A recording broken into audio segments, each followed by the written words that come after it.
Assalamualaikum warahmatullahi wabarakatuh. Perkenalkan, nama saya Fenia Berliana dengan NIM 2010116220017 dari kelas A2 Pendidikan Bahasa dan Sastra Indonesia Universitas Lambung Mangkurat Banjarmasin. Kali ini saya ingin membuat tugas mengenai ujian tengah semester, yaitu membuat video yang berisikan penjelasan uraian pembelajaran morfologi, yaitu mengenai konsep morfologi dan ruang lingkupnya, identifikasi morfem dan aplikasinya, wujud morfem dan pembentukannya, dan yang terakhir morfofonemik. Yang pertama, pengertian morfologi. Morfologi adalah ilmu yang mempelajari tentang bentuk. Dalam kajian linguistik, morfologi berarti cabang ilmu bahasa yang seluk-beluknya, bentuk kata dan perubahannya serta dampak dari perubahan itu terhadap arti atau makna dan kelas kata. Lalu ada ruang lingkup morfologi. Pada dasarnya di dalam morfologi ada 3 ruang lingkup yang harus dipahami di dalam ilmu linguistik, yaitu morfem, morf, dan alomorf yang akan saya sampaikan. Yang pertama ada morfem. Morfem merupakan satuan gramatikal terkecil yang mempunyai makna. Morfem tidak bisa dibagi di dalam bentuk bahasa yang lebih kecil lagi, atau morfem merupakan satuan bahasa atau gramatikal terkecil yang bermakna yang dapat berupa imbuhan ataupun kata. Lalu ada morf. Morf adalah anggota morfem yang belum ditentukan distribusinya. Selain i pada kata kenai adalah morf. Morf adalah wujud konkret atau wujud fonemis dari morfem. Misalnya, men adalah wujud konkret dari men yang bersifat abstrak. Lalu ada alomorf. Alomorf adalah anggota morfem yang ditentukan posisinya, misalnya ber, be, dan bel. Ada 3 bentuk alomorf dari ber, seperti pada kata bernyanyi, bekerja, dan belajar.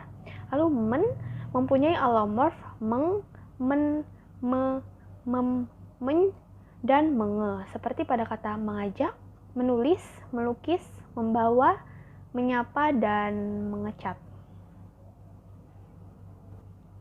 Materi yang selanjutnya ada identifikasi morfem dan aplikasinya. Menurut Abdul Khoir, morfologi bahasa Indonesia ada memuat 7 hal, prinsip atau identifikasi morfem yang dapat dipedomani untuk menentukan morfem atau bukan. Yang pertama, 2 bentuk yang sama atau lebih memiliki makna yang sama merupakan sebuah morfem. Contohnya, pada kata sudah 3 bulan dia belum bayar SPP. Lalu pada kata bulan Desember lamanya 31 hari.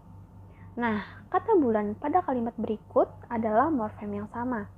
Lalu, 2 bentuk yang sama atau lebih bila memiliki makna yang berbeda merupakan 2 morfem yang berbeda. Contohnya pada kata Bank Indonesia memberi bunga 5% per tahun. Dia datang membawa seikat bunga. Nah, kata bunga pada kalimat berikut adalah morfem yang berbeda. Lalu, 2 buah bentuk yang berbeda tetapi memiliki makna yang sama merupakan 2 morfem yang berbeda, yaitu pada kata ayah pergi ke Medan, bapak baru pulang dari Medan. Nah, kata ayah dan bapak pada kedua kalimat yang saya sebutkan tadi adalah 2 morfem yang berbeda. Lalu, bentuk-bentuk yang mirip atau berbeda sedikit tetapi maknanya sama adalah sebuah morfem yang sama, asal perbedaan bentuk itu dapat dijelaskan secara fonologis. Contohnya pada kata melihat, mendengar, menyusul, mengambil, dan mengecat. Bentuk-bentuk seperti me, mem, men, meng, dan menge pada kata-kata yang tadi adalah morfem yang sama. Lalu bentuk yang hanya muncul dengan pasangan satu-satunya adalah juga sebuah morfem bentuk segar bugar. Seperti bentuk segar bugar, hitam legam, kuning langsat, tua renta, dan kering mersik. Lalu ada bentuk yang muncul berulang-ulang pada satuan yang lebih besar apabila memiliki makna yang sama adalah juga merupakan morfem yang sama. Contohnya pada kata membaca, pembaca, pembacaan, bacaan, terbaca, dan keterbacaan. Misalnya, bentuk tulis pada kata-kata berikut adalah sebuah morfem yang sama. Lalu, bentuk yang muncul berulang-ulang pada satuan bahasa yang lebih besar atau klausa kalimat apabila maknanya berbeda secara polisemi adalah juga merupakan morfem yang sama. Lalu contoh pada kata ibunya menjadi kepala sekolah, nomor teleponnya tertera pada kepala surat itu dan kepala jarum itu tidak terbuat dari plastik. Nah, pada kata kepala, pada kalimat-kalimat berikut memiliki makna yang berbeda secara polisemi, tetapi tetap merupakan morfem yang sama. Materi yang selanjutnya yaitu mengenai wujud morfem dan pembentukannya. Secara garis besar, wujud morfem dibagikan menjadi dua, yaitu wujud segmental dan suprasegmental. Yang pertama ada wujud segmental atau morfem segmental yang berupa bunyi yang dapat disegmentasikan. Wujud segmental ini dibagi menjadi dua, yaitu morfem berupa afiks, yaitu morfem yang kehadirannya di dalam suatu kata bertindak sebagai imbuhan yang pada umumnya kehadirannya dalam suatu kata bersifat mana suka. Lalu yang kedua, morfem yang berupa bentuk dasar, yaitu morfem yang harus selalu ada di dalam suatu kata. Morfem yang berisi inti kata pokok, morfem yang kehadirannya dalam suatu kata bersifat wajib. Lalu yang kedua ada wujud suprasegmental. Wujud suprasegmental atau suprasegmental berupa bunyi-bunyi yang tidak dapat disegmentasikan, yaitu dibedakan atas yang pertama, morfem yang berwujud tekanan, morfem yang berwujud nada, morfem yang berwujud intonasi, morfem yang berwujud persendiaan, dan yang terakhir morfem yang berwujud durasi. Lalu morfem bebas adalah suatu gramatik yang tidak dapat berdiri sendiri dan ada pula yang dapat berdiri sendiri. Contohnya pada kata rumah. Lalu ada morfem terikat, adalah suatu gramatik yang tidak memiliki kemampuan secara leksikal untuk berdiri sendiri sebagai bentuk yang utuh. Contohnya pada kata memakai. Lalu ada pembentukan morfologi. Yang pertama ada afiksasi. Proses pembentukan kata melalui afiks pada suatu morfem, contohnya gigit ditambah meng, yaitu menjadi menggigit. Lalu yang kedua ada reduplikasi. Kata ulang atau reduplikasi adalah salah satu proses pembentukan kata. Proses yang terjadi adalah pengulangan bentuk dasarnya. Jadi reduplikasi adalah proses pembentukan kata melalui pengulangan bentuk dasarnya. Contohnya pada kata paru-paru, laba-laba, dan kupu-kupu. Lalu yang ketiga ada komposisi.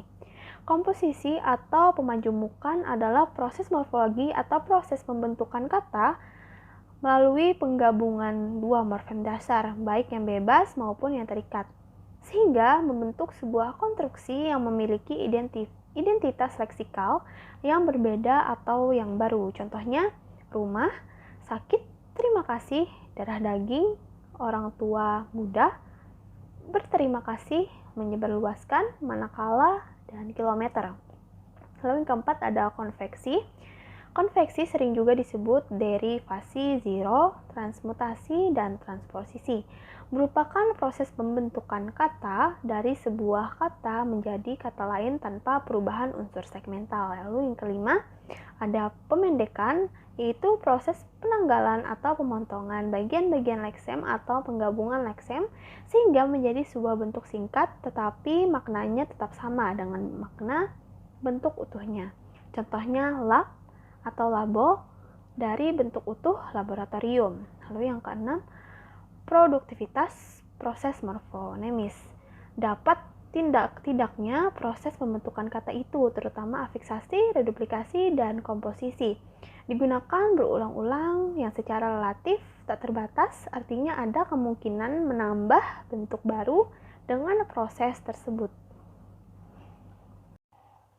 Baik, materi yang selanjutnya ada morfofonemik. Di sini saya akan menjelaskan mengenai pengertian morfofonemik, proses morfofonemik, dan jenis perubahannya. Yang pertama, apa itu morfofonemik? Menurut Abdul Khoir, morfofonemik atau disebut juga morfonologi atau morfofonologi adalah kajian mengenai terjadinya perubahan bunyi atau perubahan fonem sebagai akibat dari adanya proses morfologi, baik proses afiksasi, reduplikasi, maupun proses komposisi. Umpamanya dalam proses penyembuhan sufiks an pada kata dasar hari, seperti yang telah saya jelaskan di atas tadi, akan muncul bunyi Y, yang dalam ortografi tidak dituliskan, tetapi dalam ucapan dituliskan atau terdengar. Pada kata hari ditambah an, maka terdengar kata harian. Dan contoh lain dalam proses penyembuhan sufiks an, pada kata dasar jawab akan terjadi pergeseran letak bunyi B ke belakang, membentuk suku kata baru. Pada kata jawab ditambah an, maka terdengar bunyi jawaban. Lalu ada proses morfofonemik. Menurut Krida Laksana, proses morfofonemik adalah proses morfologis yang terjadi karena pertemuan morfem dengan morfem. Proses morfofonemik dalam bahasa Indonesia hanya terjadi dalam pertemuan realisasi morfem dasar atau morfem dengan realisasi afiks atau morfem, baik prefiks, sufiks, infiks, maupun konfiks. Hal yang senada diungkapkan Hasan Alwi, yaitu proses perubahan bunyi yang disyaratkan oleh jenis fonem atau fonem yang digabungkan dinamakan sebagai morfofonemik. Dari pendapat tersebut, proses morfofonemik dipahami sebagai sebuah proses perubahan dalam pembentukan kata, khususnya dalam afiksasi yang satu dengan yang lain. Lalu ada jenis perubahan. Ada jenis-jenis perubahan dalam morfofonemik. Menurut Abdul Khoir, yang pertama, pemunculan fonem, yakni munculnya fonem atau bunyi dalam proses morfologi yang pada mulanya tidak ada. Misalnya pada proses penyembuhan prefiks me pada kata dasar baca akan memunculkan bunyi sengau M yang semula tidak ada menjadi ada. Yaitu me ditambah baca, maka disebut membaca. Contoh lain seperti yang telah disebutkan sebelumnya, yaitu dalam proses penyembuhan sufiks an, pada kata dasar hari akan muncul bunyi semivokal Y, yaitu pada kata hari ditambah an akan terdengar bunyi harian. Lalu yang kedua, pelepasan fonem, yakni hilangnya fonem dalam suatu proses morfologi. Misalnya dalam proses penyembuhan prefiks ber pada dasar renang, maka bunyi R yang ada pada prefiks ber dilesapkan. Juga dalam proses penyembuhan akhiran pada dasar sejarah, maka fonem H pada dasar sejarah itu dilesapkan. Contoh lain dalam proses penyembuhan akhiran, da pada dasar anak, maka fonem K pada dasar itu menjadi lesap atau dihilangkan. Contohnya, pada kata ber ditambah renang akan menjadi berenang, sejarah tambah wan akan menjadi sejarawan. Lalu ada peluluhan fonem. Langsung saja kita kepada contohnya. Pada kata sikat yang sebelumnya adalah kata me ditambah sikat menjadi menyikat, dan pe ditambah sikat menjadi penyikat. Peluluhan fonem ini tampaknya hanya terjadi pada proses penyembuhan prefiks me dan prefiks pe pada bentuk dasar yang dimulai dengan konsonan S dan lainnya tidak ada. Lalu ada perubahan fonem, yaitu berubahnya sebuah fonem atau sebuah bunyi akibat terjadinya proses morfologi. Contohnya, pada kata dasar ajar, terjadi perubahan bunyi di mana fonem R berubah menjadi fonem L. Ber ditambah kata ajar, maka menjadi belajar. Dan contoh lain, dalam proses penimbuhan prefiks ter, pada kata dasar anjur, terjadi perubahan fonem di mana fonem R berubah menjadi fonem L, yaitu ter ditambah anjur menjadi terlanjur. Lalu ada pergeseran fonem, yaitu berubahnya posisi sebuah fonem dari satu kata ke kata dalam suku kata yang lainnya. Contohnya dalam penimbuhan sufiks i, pada kata dasar lompat terjadi pergeseran di mana fonem T yang semula berada pada suku kata pat menjadi berada pada suku kata ti. Contohnya lompat ditambah i, yaitu melompati. Demikian juga penimbuhan sufiks an pada kata dasar jawab fonem B yang semulanya berada pada suku kata wap berpindah menjadi berada pada suku kata ban. Itu saja yang dapat saya sampaikan. Salah hilaf mohon maaf. Wassalamualaikum warahmatullahi wabarakatuh.